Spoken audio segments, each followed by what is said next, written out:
안녕하십니까. 전하택 교수입니다. 이번 시간은 여러분들과 기기 분석에 대해서 공부를 하도록 하겠습니다. 자, 먼저 기기 분석의 특징이 나와 있어요. 그죠? 자, 기기 분석의 특징에 보시게 되면 원소들의 선택성이 높다고 되어 있어요. 자, 여기서 원소들의 선택성이 높다는 것은 우리가 분석하고자 하는 원소를 쉽게 분석을 할 수 있다는 뜻이겠죠. 자, 그리고 전처리가 비교적 간단하다. 다른 장치에 비해서는 전처리라는 것은 우리가 방해를 일으킬 수 있는 물질을 제거하는 과정을 전처리라고 하는데, 다른 분석법에 비해서 장치를 이용하는 기기 분석 같은 경우에서는 전처리가 비교적 간단하게 이루어질 수 있습니다. 자, 그리고 낮은 오차 범위를 나타낸다. 낮은 오차 범위를 나타낸다는 것은 그만큼 정확도가 높다는 뜻이 되겠죠. 그리고 보수나 유지 관리가 비교적 복잡하다. 아무래도 장치를 이용을 하기 때문에 일반적으로 우리가 기기를 사용을 하다가 고장이 나게 되면 우리가 바로 수리를 해서 사용하기가 어렵잖아요. 그러면 그 이유는 우리가 장치 자체가 복잡한 구조로 이루어져 있기 때문에 그렇겠죠. 따라서 보수나 유지 관리가 비교적 복잡하다, 그런 뜻이에요. 따라서 여러분들 4번에는 별표를 치고 우리가 오답으로 자주 나오니까 주의를 하도록 하셔야 됩니다. 자, 문제를 볼게요. 기기 분석법의 장점으로 틀린 것은 답은 원소들의 선택성이 높다. 답은 전처리가 비교적 간단하다. 답은 낮은 오차 범위를 나타낸다. 답은 보수 유지 관리가 비교적 간단하다고 되어 있는데 기기를 이용을 하기 때문에 보수나 유지 관리가 복잡하다는 게 단점이다, 이렇게 얘기했어요. 그죠? 따라서 라번이 정답이 됩니다. 자, 그리고 두 번째, 기기 분석의 종류를 보시게 되면 가장 먼저 기체 크로마토그래피법이 나와 있어요. 자, 기체 크로마토그래피라고 하면 줄여서 우리가 GC라고 이야기를 하는데, 결론적으로 말씀을 드리게 되면 기체 크로마토그래피 같은 경우에서는 유기물이나 무기물의 정성이나 정량 분석을 할 수 있는 상당히 넓은 범위의 오염물질을 분석하는 방법이에요. 자, 여기서 유기물이라는 것은 탄소로 구성되어 있는 화합물이죠. 그래서 연소할 수 있는 물질이에요. 반면에 무기물이라는 것은 탄소를 제외한 나머지 물질로 구성되어 있는 거죠. 그래서 연소가 되지 않는 물질로 보시면 됩니다. 자, 그리고 정성 분석이라는 것은 성분을 분석하는 것이고, 정량 분석이라는 것은 양을 분석하는 것을 우리가 이야기를 하는 거예요. 따라서 유기물과 무기물의 정성, 정량 분석을 하기 때문에 상당히 넓은 범위에서 분석이 가능하다, 이렇게 볼 수 있는 거죠. 자, 내용을 보시게 되면 기체 시료 또는 기화한 액체나 고체 시료를 운반가스에 의해서 분리, 관내에 전개시켜 기체 상태에서 분리되는 각 성분을 크로마토그래피적으로 분석하는 방법으로 일반적으로 무기물 또는 유기물의 정성 및 정량 분석에 이용한다고 그랬어요. 자, 여기에서 기체 크로마토그래피에서 핵심은 뭐냐면 기체입니다, 기체. 자, 그래서 시료 자체가 기체 그대로, 그리고 고체나 액체 상태로 시료를 포집할 수 있거든요.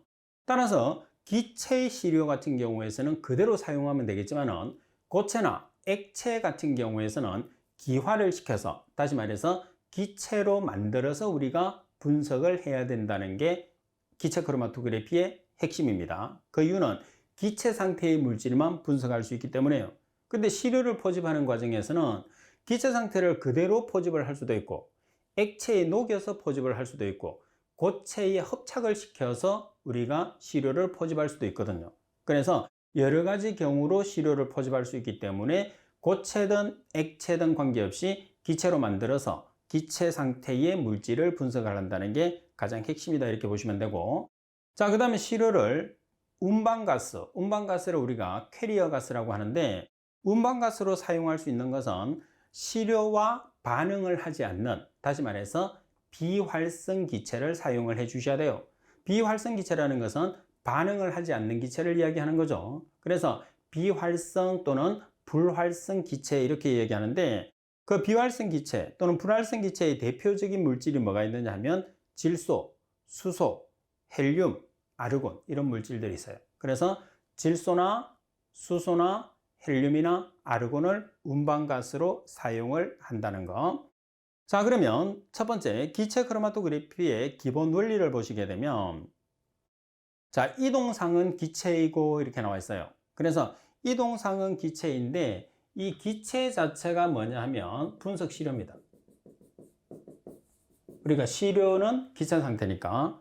자, 그리고 고정상은 비휘발성 액체라고 그랬어요. 그래서 비휘발성 액체가 분배형 충전 물질이라고 해요.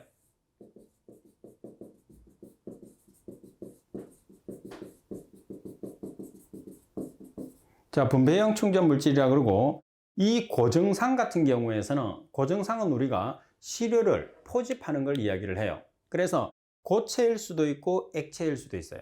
그럼 여기서 액체 같은 고정상은 분배형 충전 물질, 지금 여기 나와 있는 분배형 충전 물질이라고 하고, 그 다음에 고체 같은 경우에서는 hợp착형 충전 물질을 이야기하는 거예요. 그래서 고정상 또는 정지상은 분배형 충전 물질과 hợp착형 충전 물질 두 가지가 있어요. 자, 여기서 분배형 충전 물질은 액체고 hợp착형 충전 물질은 고체라고 생각하시면 돼요. 자, 여기서 여러분들이 시험에 나왔을 때 주의할 것은 뭐냐면 휘발성이 아니고 비휘발성 액체를 사용해야 된다는 거. 휘발성 액체를 사용하게 되면 성분이 빨리 없어지기 때문에 우리가 오랫동안 그 액체를 사용하기가 힘들어요. 그래서 휘발이 일어나지 않는 비휘발성 액체를 사용한다는 것을 여러분들이 꼭 기억을 해 주셔야 됩니다. 자, 그리고 두 번째 보시면 물질의 분리는 혼합물이 정지상이나 이동상에 대한 친화성이 서로 다른 점을 이용한다고 그랬어요. 그래서 서로 다른 점을 이용해서 우리가 사용하는데 여기서 정지상이라는 것은 흡수액을 뜻해요. 흡수액은 액체가 되는 거죠. 자, 그리고 이동상은 뭐가 되느냐 하면 이동상은 시료가 되는 거죠. 시료. 그래서 시료가 되기 때문에 기체를 이야기를 하게 됩니다. 자, 그리고 3번 두 가지 이상의 성분을 단일 성분으로 분리하는데 혼합물의 각 성분은 이동 속도 차이에 따라서 분리가 되는 거죠. 자, 이동 속도 차이는 왜 일어나느냐면 우리가 분배형 충전 물질은 액체의 용해도 차이가 있는 거죠. 자, 그 다음에 hợp착형 충전 물질 같은 경우에서는 hợp착제에 hợp착되어 있는 강도에 따라서 우리가 이제 뭐가 되는 거죠? 분리가 되는 거죠. 그래서 그 두 가지 상태에서는 이동 속도 차이에 따라서 분리가 일어난다는 것을 꼭 기억을 하고, 그 다음에 크로마토그래피라는 것은 우리가 각각에 해당하는 원소를 검출할 수 있는 검출기가 있어요. 그래서 고유한 검출기가 있기 때문에 검출기에 의해서 성분들이 검출이 되는 거죠. 그러면 크로마토그래피가 들어가는 것들은 다 검출기가 있어요. 예를 들어서 기체 크로마토그래피, 액체 크로마토그래피, 이온 크로마토그래피, 종이 크로마토그래피, 이런 식으로 크로마토그래피라는 용어가 들어가 있는 것들은 전부 다 검출기를 사용을 하는데 그 검출기들은 전부 다 같은 것들을 사용할 수가 없어요. 전부 다 다른 검출기를 사용한다는 게 특징입니다. 자, 문제 17번에 보시면 기체 크로마토그래피의 기본 원리로 틀린 것을 찾으시오, 이렇게 문제가 나와 있어요. 갑은 이동상이 기체이다. 자, 그리고 나번 고정상은 휘발성 액체이다. 답은 혼합물이 각 성분의 이동 속도 차이 때문에 분리된다. 그리고 랍은 분리된 각 성분들은 검출기에서 검출된다고 그랬어요. 그러면 이 보기에서 여러분들이 바로 눈에 들어오는 답이 있어요. 그죠? 뭐냐 하면 액체는 휘발성이 적은 액체를 사용해야 된다고 그랬죠. 따라서 휘발성 액체를 사용하는 게 아니고 휘발이 되지 않는 비휘발성 액체를 사용해야 된다는 게 이 문제의 포인트가 됩니다. 따라서 정답은 나번이 되는 거죠.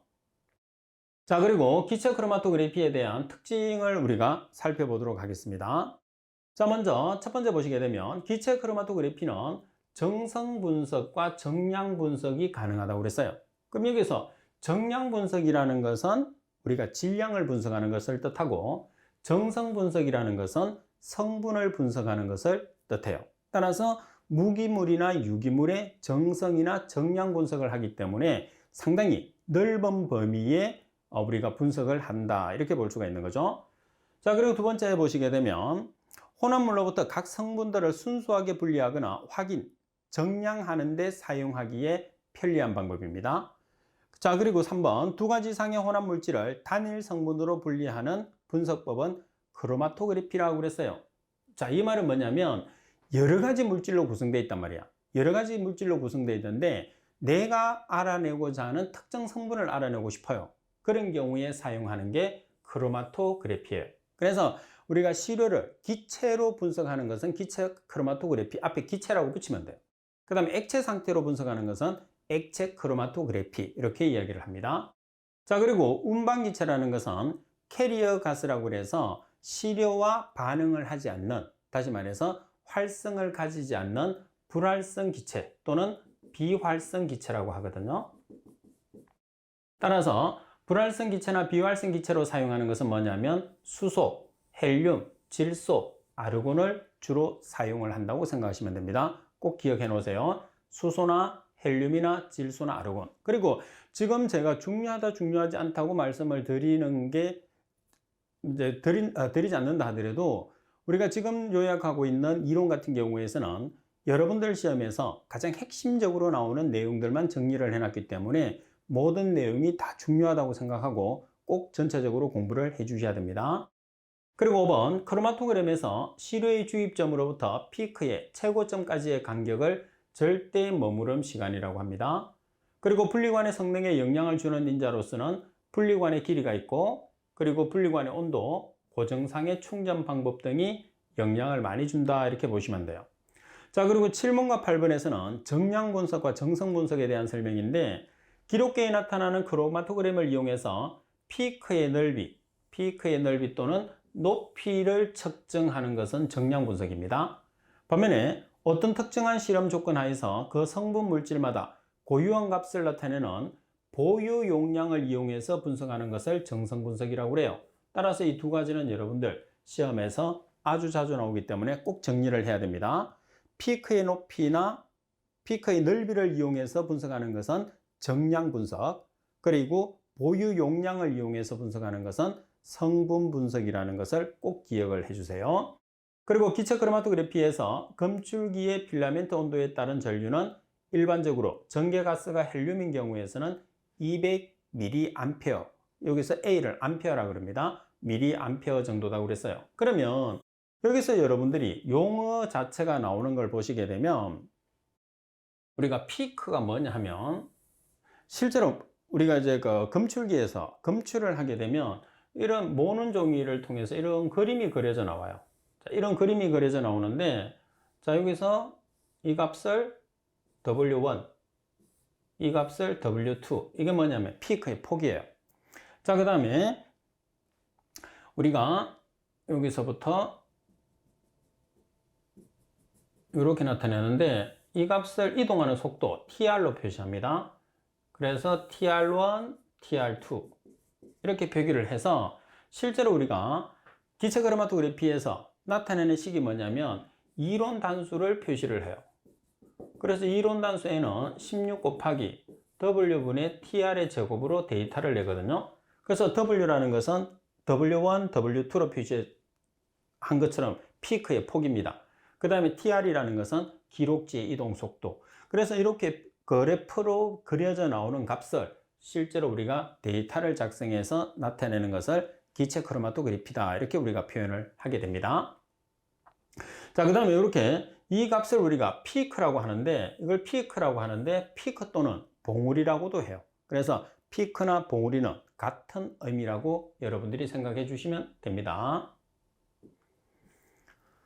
자, 문제를 보시게 되면 기체 크로마토그래피의 기록계에 나타난 크로마토그램이 이용해서 피크의 넓이 또는 높이를 측정해서 분석할 수 있는 것은, 자, 우리가 정성 분석이나 정량 분석에 관계되는 문제예요.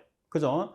따라서 지금 피크의 넓이 또는 높이를 이용해서 나타내는 것은 뭐예요? 정량 분석입니다. 정량 분석. 그래서 여러분들이 꼭 기억을 해 주셔야 됩니다. 자, 정량 분석이 되는 거고, 자, 그리고 가번에 나와 있는 정성 분석 같은 경우에서는 뭐를 이용하죠? 보유 용량을 이용을 하죠. 그래서 보유 용량을 이용을 하는 것은 정성. 따라서 지금 정답은 정량이 되죠. 정량은 피크의 넓이 또는 높이. 여기서 피크라는 것은 봉우리로 표현을 할 수도 있어요. 다시 한번 정리를 하시게 되면 피크의 넓이 또는 높이는 정량 분석. 그리고 보유 용량을 이용하는 것은 정성 분석을 할 때 사용을 한다는 거 꼭 정리를 할 수 있도록 하십시오. 자, 그리고 검출기의 종류예요. 자, 말씀드린 것처럼 각각에 해당하는 가장 핵심적인 원소를 우리가 분석하는 것을 검출기라고 하는데, 자, 이 검출기에서는 여러분들이 검출 물질 위주로 공부를 해 놓으시고, 그리고 실전 연산 문제에서 문제를 통해서 공부를 해 주시는 게 가장 쉽게 공부할 수 있는 방법이라고 보시면 됩니다. 자, 먼저 불꽃 이온화 검출기. 그러면 불꽃 이온화 검출을 약자로 FID라고 그래요. 그러면 여러분들은 FID는 불꽃 이온화 검출기라는 것을 꼭 기억을 해 주셔야 됩니다. 자, 불꽃 이온화 검출기라는 FID는 기체의 전기 전도도가 기체 중에 전하를 띤 입자의 농도에 직접 비례하는 원리를 이용해서 우리가 검출하는 검출기예요. 따라서 검출 물질은 탄화수소 화합물이 대표적입니다. 자, 그리고 두 번째, 불꽃 광도 검출기를 FPD라고 하는데, 황이나 인을 포함하는 탄화수소 화합물이 불꽃 이온화 검출기 형태의 불꽃에서 연소할 때 화학적인 발광을 일으키는 성분을 생성하는데, 시료의 특성에 따라서 황화합물은 393나노미터, 인화합물은 525나노미터의 특정 파장의 빛을 발산하게 되죠. 그때 우리가 분석을 하는데, 검출할 수 있는 물질은 황이나 인을 포함한 물질이에요. 자, 여기서 여러분들이 시험에서 가장 많이 나오게 되는데, 시험에서는 인을 분석할 수 있는 검출기의 종류를 찾아라, 이렇게 가장 많이 나와요. 그러면 여러분들이 답을 찾았을 때 인을 포함하는 원소 기호가 P입니다. P. 그래서 여러분들이 검출기의 약자가 P가 들어가 있는 걸 찾으시면 돼요. 그래서 여기 보시면 FPD에서 이 P를 인이라고 연상을 하는 거예요. 그러면 실제로 P라는 것은 인이 아니에요. 약자, 여기서 FPD의 약자는 P라는 것은 인의 약자는 아닌데, 우리가 답을 조금 더 쉽게 찾아내기 위해서 우리가 연상을 하는 거죠. 오해를 하시면 안 됩니다. P라는 것은 약자가 별도로 따로 있어요. 따로 있는데, 우리가 답을 쉽게 찾아내기 위해서 인을 우리가 검출할 수 있는 검출기로 발견된 것을 찾으시오, 이렇게 문제가 나오면 인의 원자 기호가 P란 말이에요. 그래서 P가, 약자 중에서 P가 들어가 있는 검출기를 찾으면 된다, 그런 뜻입니다. 자, 그리고 세 번째, 전자포획형 검출기를 ECD라고 표현을 합니다. 방사성 물질인 Ni가 니켈이죠. Ni63 혹은 삼중수소로부터 방출되는 선이 운반기체를 전리해서 이로 인해서 전자포획 검출기 셀에 전자구름이 생성되고 일정 저류가 흐르게 된다.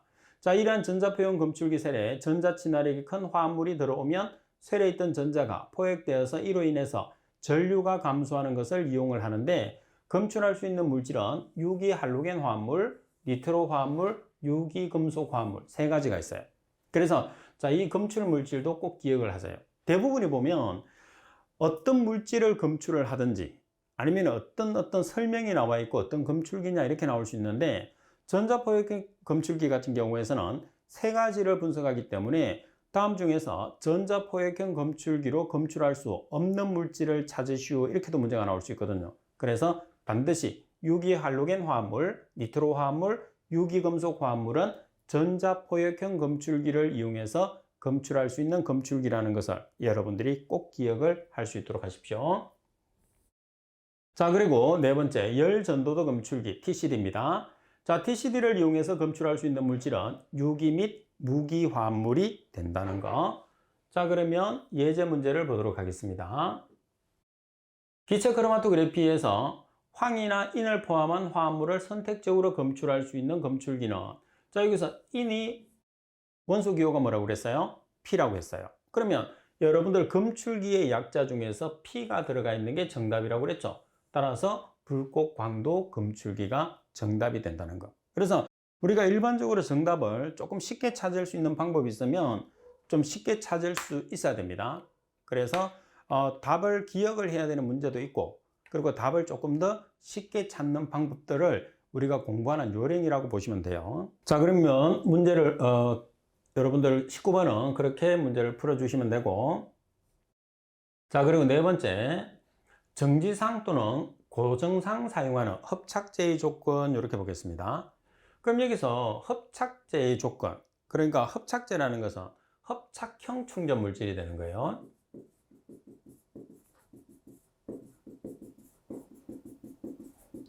자, 흡착형 충전 물질은 고체 상태가 됩니다. 자, 특징을 보시게 되면 먼저 점성이 작아야 합니다. 점성이라는 것은 끈적끈적한 성질이에요. 그리고 성분이 일정해야 하고 화학적으로 안정해야 하고 낮은 전기압을 가져야 합니다. 그래서 낮은 전기압을 가져야 한다는 거, 점성이 낮아야 한다는 거 꼭 기억을 할 수 있도록 하십시오. 자, 지금까지는 우리가 기체 성분을 분석할 수 있는, 그렇죠, 시료가 기체인 상태를 분석할 수 있는 기체 크로마토그래피였어요. 자, 두 번째 보시면 분광광도법입니다. 자, 분광광도법 같은 경우에서는 파장이 상당히 중요해요. 가시 파장이냐 아니면은 우리가 자외 파장이냐에 따라서 이름을 가시선 자외선 흡수 분광법 또는 분광광도법 이렇게 우리가 이름을 붙이게 됩니다.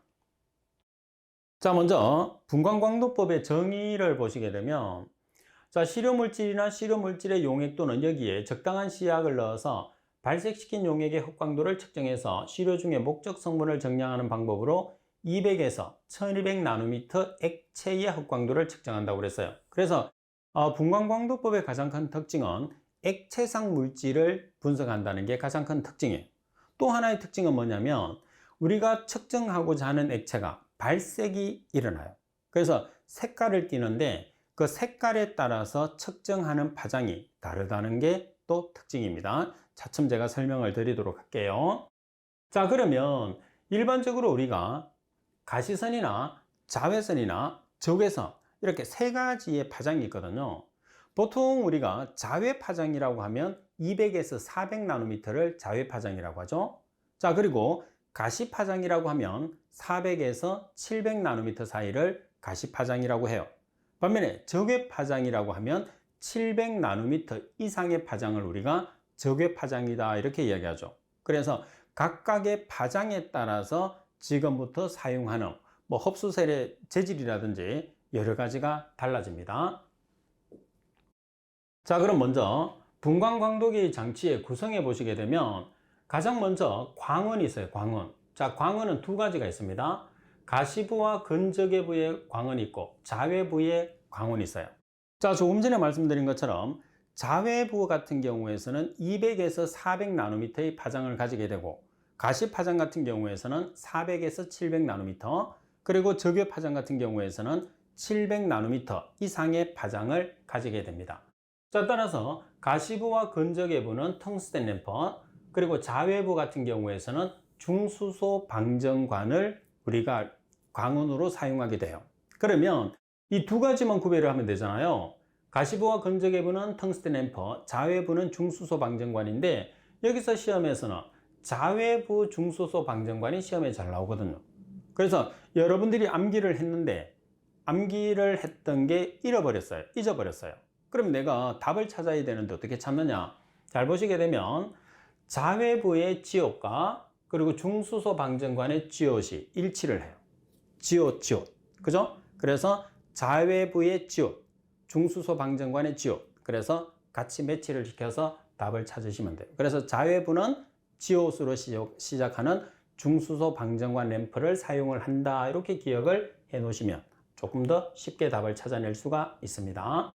자, 다시. 그래서 분광광도계의 장치 구성은 광원부는 두 가지 광원을 사용한다고 그랬어요. 텅스텐 램프와 중수소 방정관을 사용을 하는데 텅스텐 램프는 자외부와 가시부, 그리고 자외부와 가시부와 근적외부, 그리고 중수소 방정관은 자외부에서 사용한다고 그랬어요.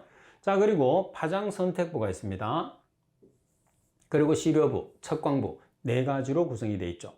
자, 그리고 흡수셀의 재질도 마찬가지 우리가 파장에 따라서 사용을 하는데 흡수셀의 재질이라는 것은 흡수셀의 말 그대로 그 재료라는 거죠. 그러면 어떤 재질로 되어 있느냐 하면 플라스틱이 있을 수 있고요. 그 다음에 유리가 있을 수도 있고 석영이 있을 수도 있어요.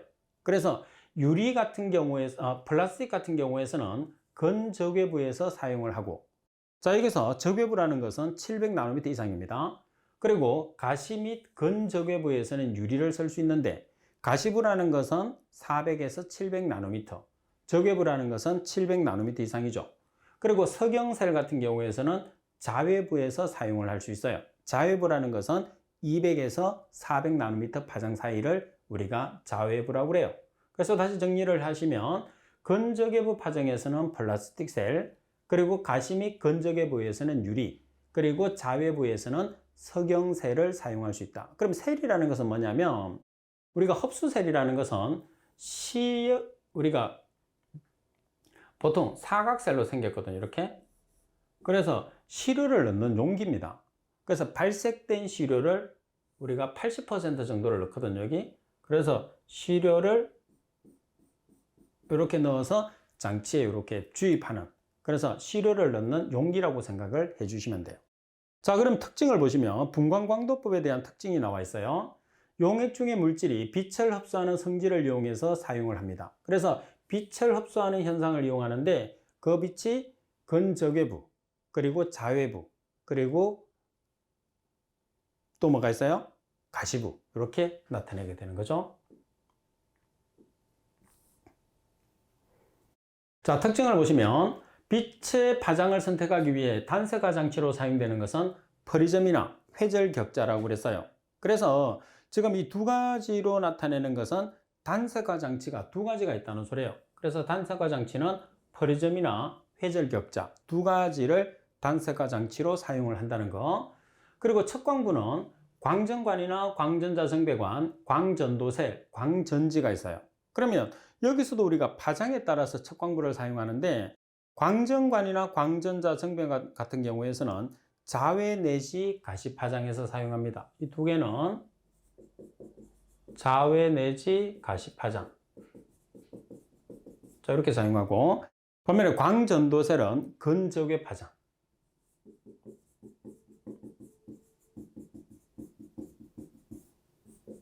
자, 그리고 광전지는 가시 파장에서 사용합니다. 제가 지금 해설을 달아드리는 부분들은 여러분들이 좀 알고 있으면 조금 더 쉽게 공부를 할 수 있어요. 자, 광전관이나 광전자성배관은 자외 또는 가시 파장, 그리고 광전도셀은 건조계 파장, 그리고 광전지는 가시 파장에서 사용할 수 있고, 자외 파장은 200에서 400나노미터 사이, 그리고 가시 파장은 400에서 700나노미터 사이, 그리고 적외 파장은 700나노미터 이상을 이야기를 하게 되는 거죠.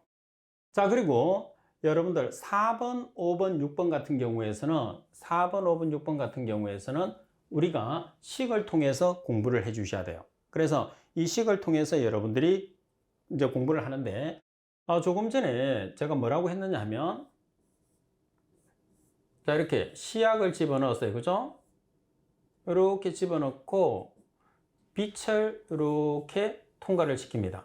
그러면 들어가는 빛을 I0라고 그래서 입사강의 강도라고 해요. 그리고 나가는 빛강을 IT라고 그래서 투사강의 강이라고 합니다. 그럼 여기서 C라는 농도에서 흡수된 값은 여기 흡수되겠죠? 그래서 흡수된 양이 많으면 많을수록 IT의 값이 작게 되는 거죠. 그러면 흡수가 많이 된다는 소리는 농도가 진하다고 우리가 이야기를 할 수 있어요. 따라서 이 자체를 우리가 단면으로 나타내면 이렇게 단면으로 나타낼 수 있어요. 단면으로 나타내서, 자, 빛이 들어갑니다. I0. 자, 빛이 투과가 돼요. IT. 그리고 안에는 농도. 그리고 지금 네모가 뭐냐면 시료셀이죠.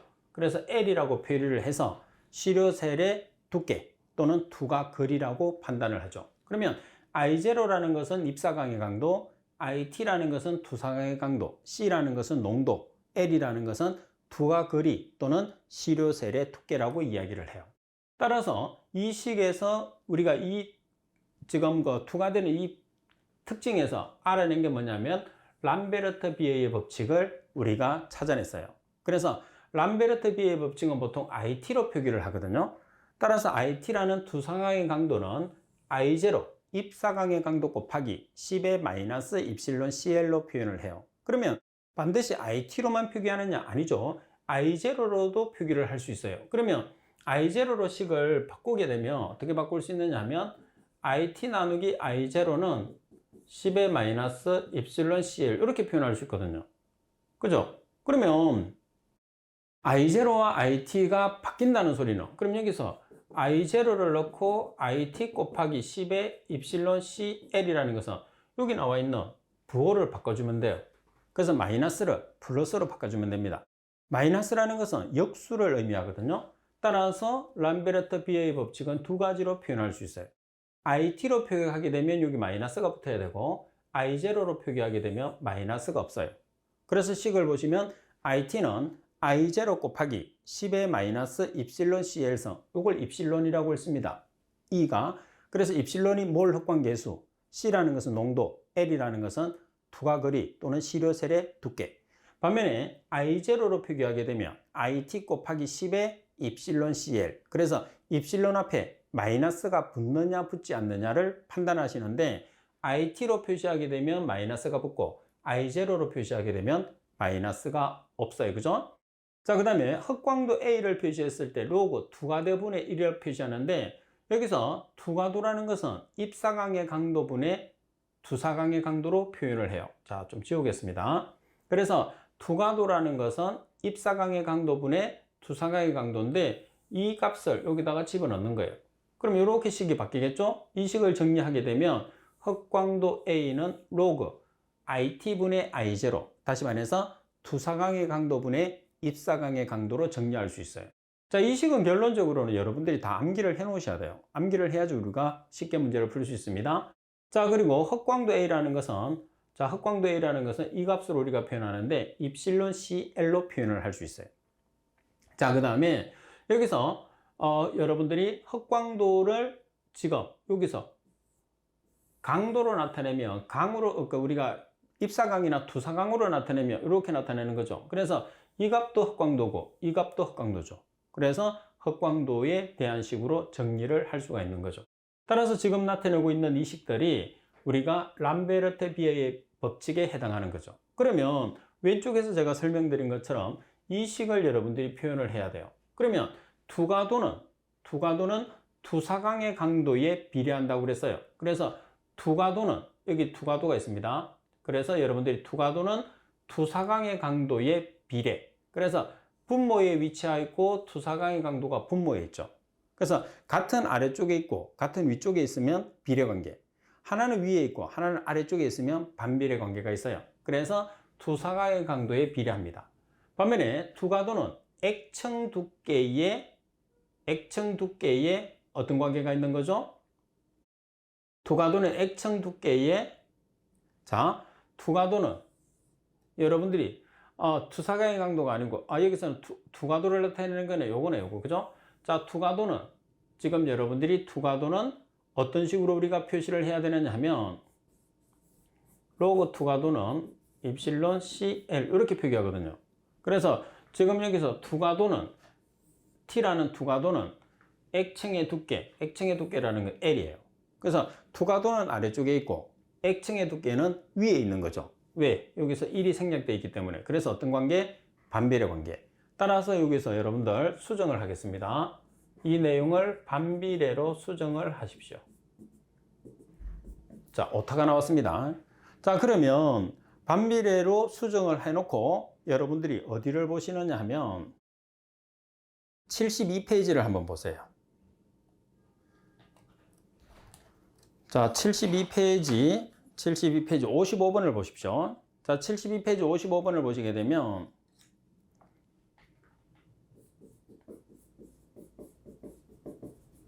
자, 55번에서는 문제가 이렇게 나왔는데 가번과 다번이 둘 다 정답입니다. 그래서 복수 정답이 되죠.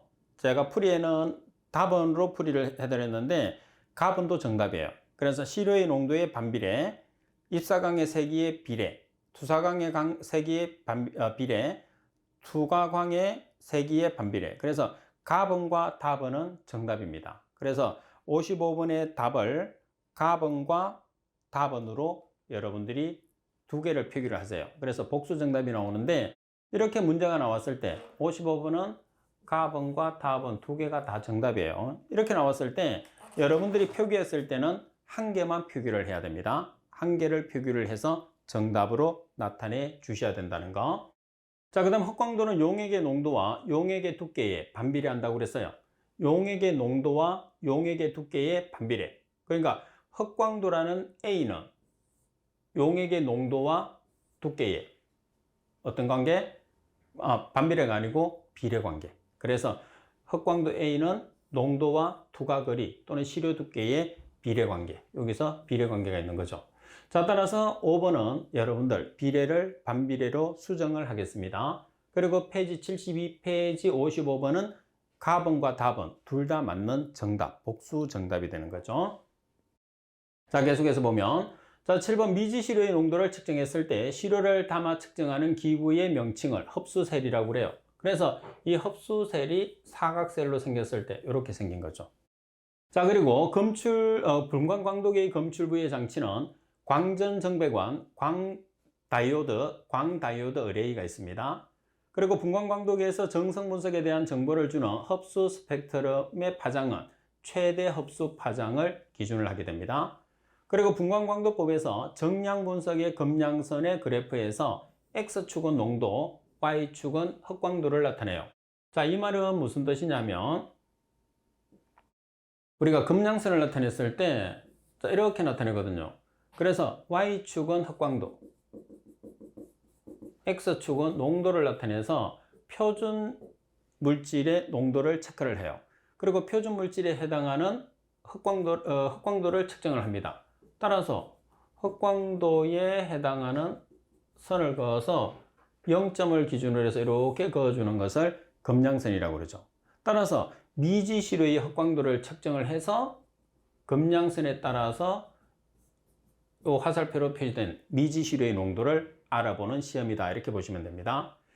자, 그리고 여러분들 11번에 보면 스펙트럼 D가 1, 2차로 병렬적으로 나타나는 분광장치로 분광광도계에서 가장 많이 사용되는 것은 회절격자가 분광광도계에서 가장 많이 사용을 하고, 그리고 분광광도계에서 낮은 에너지의 전자가 자외선과 가시광선 영역에서 빛 에너지를 흡수해서 들뜬 에너지가 된다. 그래서 가장 아래쪽에 있는 상태를 여기 상태.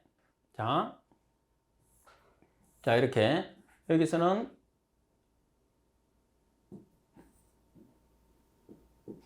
위에 있는 여기 상태를 들뜬 상태라고 합니다.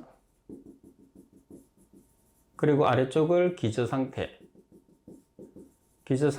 바닥 상태라고 해요. 그럼 여기에서 에너지를 흡수하면 들뜬 상태가 돼요. 그 다음에 여기 상태에서 에너지가 방출되면 기저 상태가 됩니다. 그래서 아래쪽에는 기저 상태와 바닥 상태 같은 말이에요. 위쪽에는 들뜬 상태와 여기 상태가 있는데 에너지를 흡수하면 들뜬 상태가 되고 에너지를 방출하게 되면 기저 상태가 된다는 것을 여러분들이 기억을 할 수 있도록 하십시오.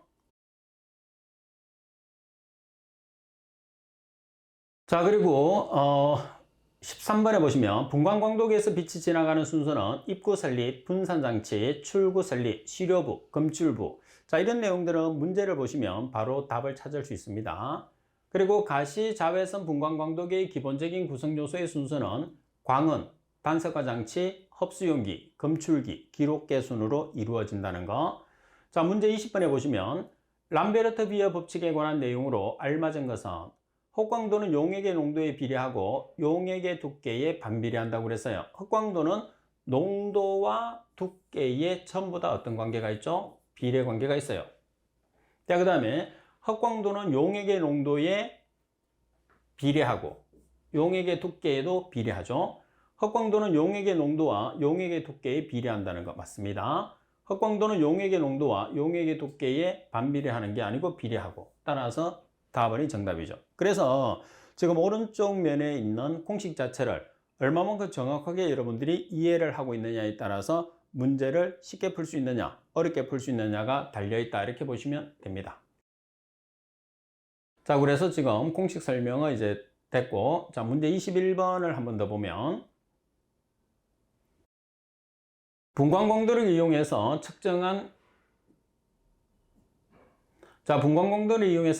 결과 투과도가 10%였을 때 흑광도를 계산하시오 그랬어요. 그러면 자, 흑광도 A라는 것은 로그 투과도 분의 1이에요. 그럼 투과도가 10%니까 0.1을 대입하는 거죠. 만약에 여기서 10%를 그대로 대입하면 어떻게 하느냐? 그럼 식이 바뀝니다. 10%를 대입하면 1이 얼마가 돼야 되죠? 100%가 돼야 되죠. 그래서 1을 우리가 공식상에서 1을 사용을 했기 때문에 투과도는 10%를 떼고 대입을 하는 10%이기 때문에 0.1로 대입을 하면 돼요. 그래서 계산기를 통해서 1.0이라는 계산기가 나오는 거죠. 자, 그리고 문제 조건에서 흡수율이 나오는 경우가 있어요. 자, 흡수율이 80%다. 이렇게 문제가 혹시 나오게 되면 투과율과 흡수율이 100%거든요. 그러면 우리가 필요한 거는 뭐예요? 투과율이에요. 그래서 투과율을 먼저 계산을 합니다. 투과율은 100에서 흡수율이 80%니까 20%가 투과율이죠. 그래서 대입할 때, 투과도에 대입했을 때는 20%, 0.1을 대입해야 된다는 거죠. 그래서 지금처럼 투과도가 주어져 있으면 이 값을 그대로 대입하시면 되고, 흡수율이 주어져 있으면 흡수율을 투과율, 다시 말해서 투과도로 흡수율, 투과율이 투과도예요. 그래서 투과율을 여러분들이 계산을 해서 흡수율이 주어지면 투과율을 계산을 해서 투과율을 대입을 해야 된다는 거. 주어지는 대로 흡수율을 그대로 대입하면 안 돼요. 그래서 흡수율과 투과율로 주어질 수도 있고 투과도로 주어질 수도 있으니까 어떤 조건으로 주어졌느냐에 따라서 우리가 어떻게 문제를 해결할 것이냐가 상당히 중요해요. 자, 그래서 기계분석 두 가지, 기체 크로마토그래피와 분광광도계에 대해서 우리가 분광광도법에 대해서 공부를 했는데 각각의 특징에 대해서 설명을 한 것 중에서 우리가 분광광도계에 관계되는 내용들은 여러분들이 공식을 반드시 정리를 해서 여러분들 공식과 이론을 같이 접목을 시키는 것이 상당히 중요해요. 그래서 공식 이해를 꼭 할 수 있도록 부탁을 드리도록 하겠습니다. 자, 오늘 수업은 이것으로 마치도록 하겠습니다. 수고하셨습니다.